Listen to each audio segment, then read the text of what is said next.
Thank you, Pastor. Good morning, gentlemen. It's good to see you here. As I look around in this breakfast meeting, I see tradesmen, pastors, salesmen, teachers, and many other occupations which tend to identify each one of you by the way you make a living. Some of you are husbands, fathers, grandfathers, uncles, brothers, cousins, which clarifies your relationship. Taking it to a different level, we may be surprised to find that some of you have very strong opinions, moral standards and beliefs. And if challenged, they will be vigorously expressed, which declares your core values. And of course, your mannerisms, habits, voice, facial expressions and postures exposes your personalities.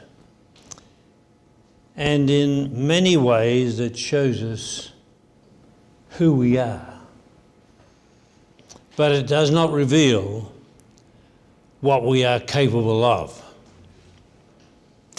I mean, how far can I push you before you resist or retaliate?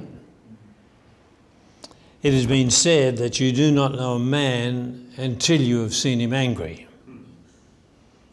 Even Jesus was pushed too far when he went into the temple and was faced with the crooked money changers. So here's the question. What does it really take to bring out what is inside of you?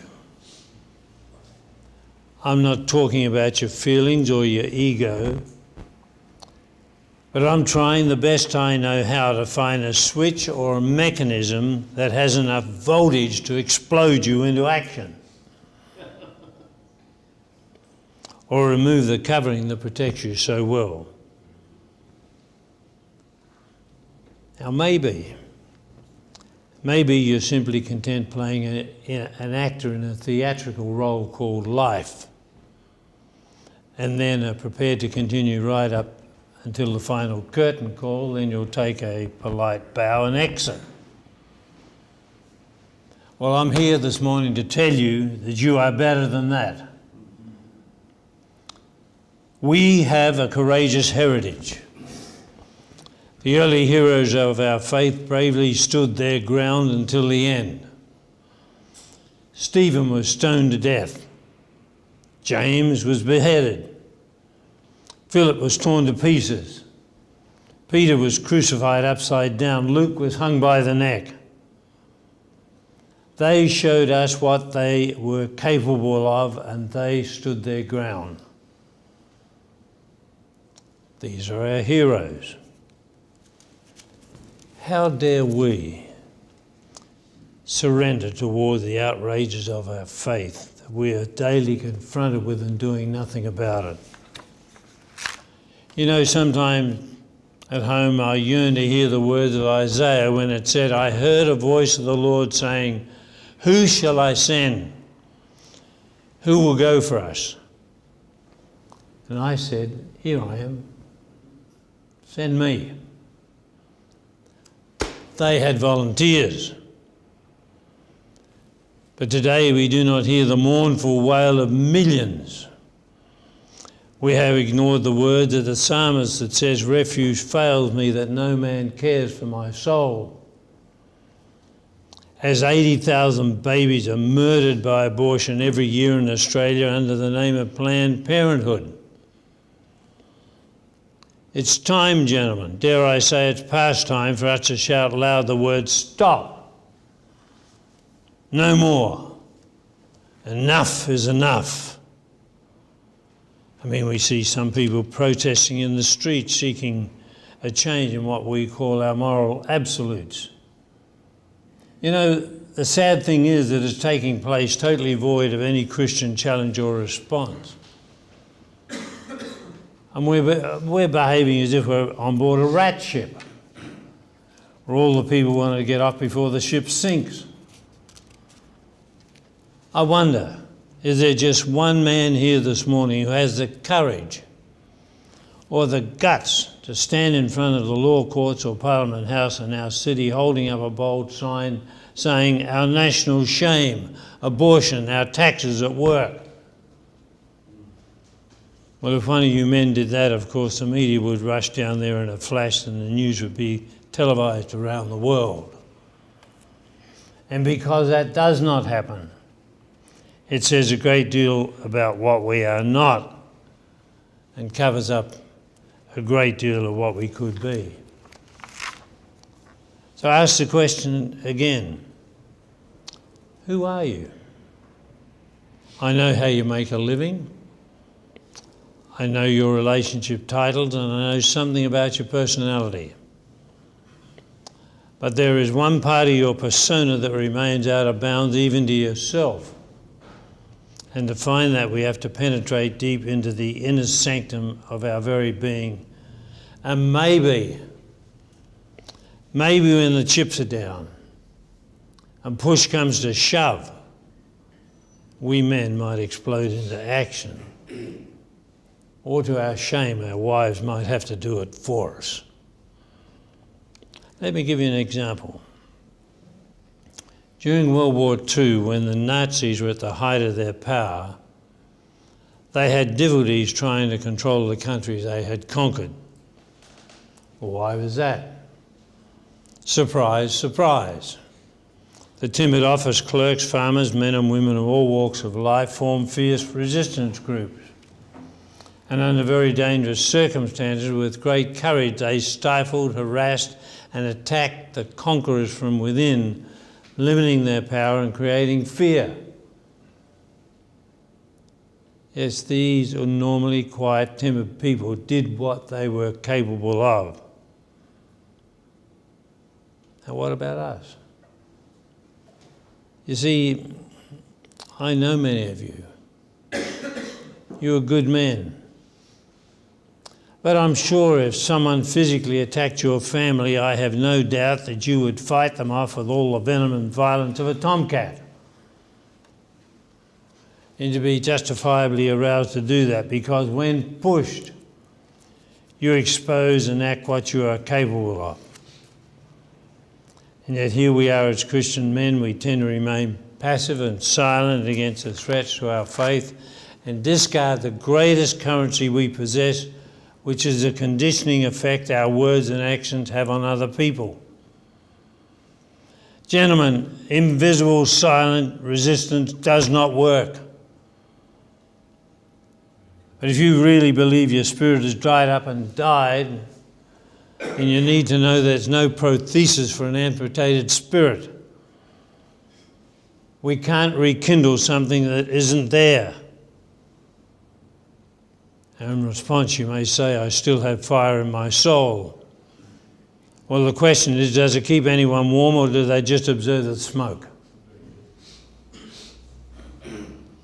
Now, I'm not here to peddle make-believe or suggest I have all the answers this morning, but it seems to me that we may have before us a dementia of the soul.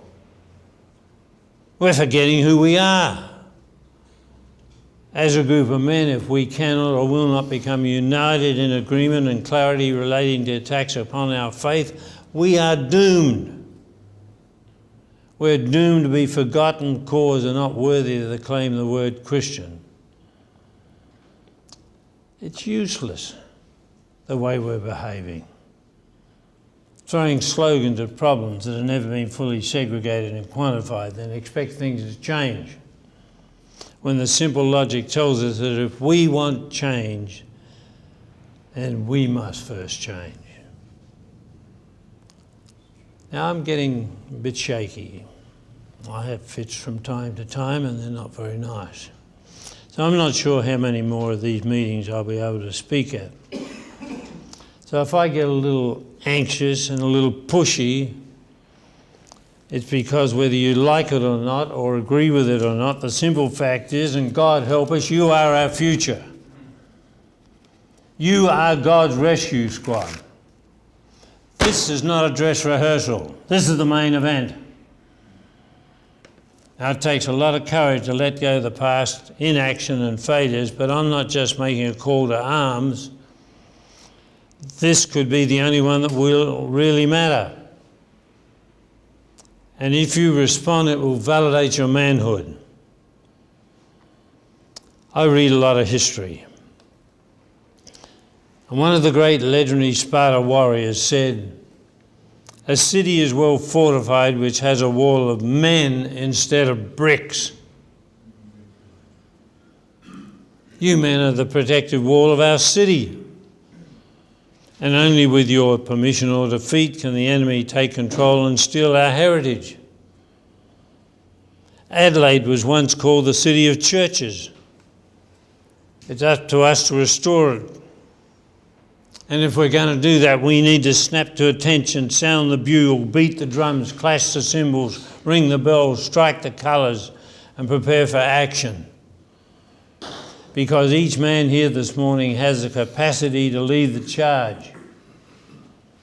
Yes, you might be a leader in self-imposed exile, but you are a leader. And the first thing you need to know about leadership is you do not become a leader by dominating others. You must first dominate yourself. I'm tired. I'm sick and tired of Christian men, the lament we get from them when they moan and groan. Nobody will help me. I can't get a group together. Then go it alone. Singular leadership works, and you mean you don't have to wait for someone else to catch up. And your faith will kick into gear. You may fall down, make mistakes, endure criticism, lose friends, weep often, have doubts, make enemies and receive threats. And you'll want to give up. But there is something inside of you that will keep pushing you on further. One day, you'll take a deep breath and look behind and see the crowd of people cheering you on and realise that they are your followers. So here's the question. How can we tap into this deep reservoir, this dormant ability of power and action that we know we are capable of, and in the process cast fear and doubt aside? Well, the first thing is to accept truth. Accept the truth. We live in a world where the truth has become an unrecognisable stranger.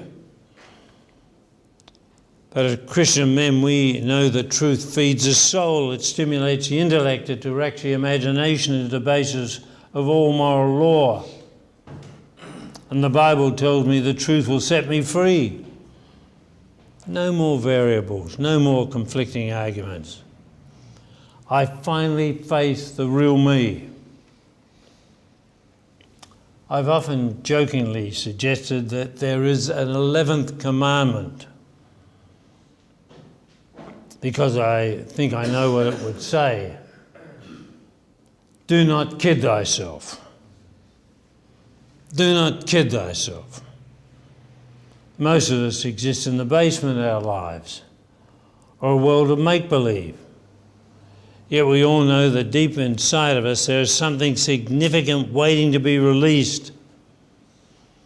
So the first principle is to accept the truth. We are capable. We can contribute. Out there in the real world, they think we are weak. Yet the very foundation of the entire Western world has flourished under a Judeo-Christian foundation. And if we are pushed far enough, if we are stirred enough, they may reawaken a giant. Don't mess with us. We stand on the immovable, invincible, indestructible freedom of truth. The second principle is to awaken the spirit. That means we no longer have to compare ourselves with others. Are you trying to maintain balance and not wanting to rock the boat? You can't do it. We live in a very unbalanced world. We're walking on shaky ground. It's time to let go of who we imagine ourselves to be and get real. The clock is ticking. Let us not be the generation that hears those chilling words, too late and realise we've run out of time. I think we need to revisit the words of the psalmist when it says, "Create in me a clean heart, O God, and renew a steadfast spirit within me."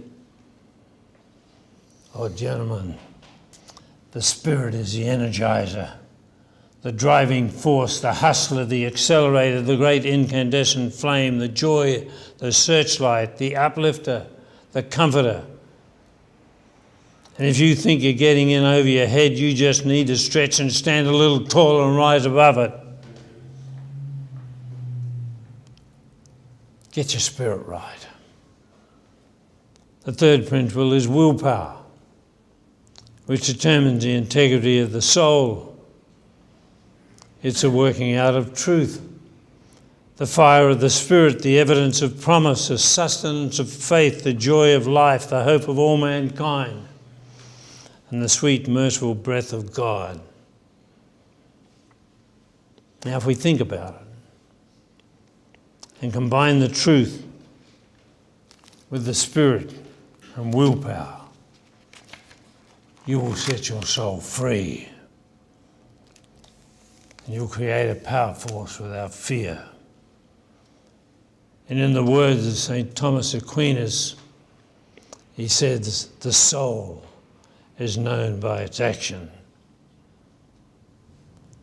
So here we are, a group of men that nobody knows anything about and expects nothing from us. It reminds me of David when he retreated into the cave with a questionable group of men, tired, confused, trying not to be discovered. And the Bible provides for us a description of these men, and this is what the Bible describes them as. Each one of them is in distress, in debt, or disconnected. Not much to start with. But with that group of men, David built an invincible army. Now, the Word of God has provided us with many examples, and we know deep inside our soul that the truth will direct us. Because when you grasp the truth of what you are capable of, then the Spirit will provide the energy, and the quality of our willpower makes us unstoppable. As a young boy, I was dyslexic. I had never passed a grade at school. I come from a broken, poor, dysfunctional family, and eventually I became a bricklayer and stonemason. All of that changed when I became a Christian 58 years ago. And through all these years, I have felt the strong, merciful, loving, correcting hand of God, who has blessed me with a wonderful wife and family. I've been privileged to travel the world, meet with heads of state, presidents of countries, and work closely with some of the greatest political, intellectual, business and spiritual giants of the 20th and the 21st century. And yes, I've been honoured by them. But I'm now an old man. And at times, like all old men, I contemplate and revisit the past. And I wanted to leave something that would stand the ravages of time and would be a testament to the God whom I worship, who has sustained me all these years. So on our country estate, I built an altar using raw, uncut stone. And I called it the Ezekiel wall. There was a man-sized gap in the wall. And you can stand in the gap of that wall, and you are confronted with a high wooden pole with a bronze eagle with outstretched wings on the top of the pole. And at eye level there is a brass plaque with the words spoken by God just so many years ago. And this is what it says. I sought for a man among them to build me a wall and stand in the gap before me, that I should not destroy the land, but I found none. Is this to be our epitaph? I sought for a man among them that build me a wall and stand in the gap before me, that I should not destroy the land, but I found none. Continuing on that brass plaque, I have written some other words. Gentlemen, the gap is a place where you face your fears. The gap is a place where you hear the voice of God. The gap is the place where the Holy Spirit dwells. The gap is the place of power. You know, occasionally when we have visitors, I take them to this secluded and sacred place where the Ezekiel wall stands, and I encourage them to stand in the gap.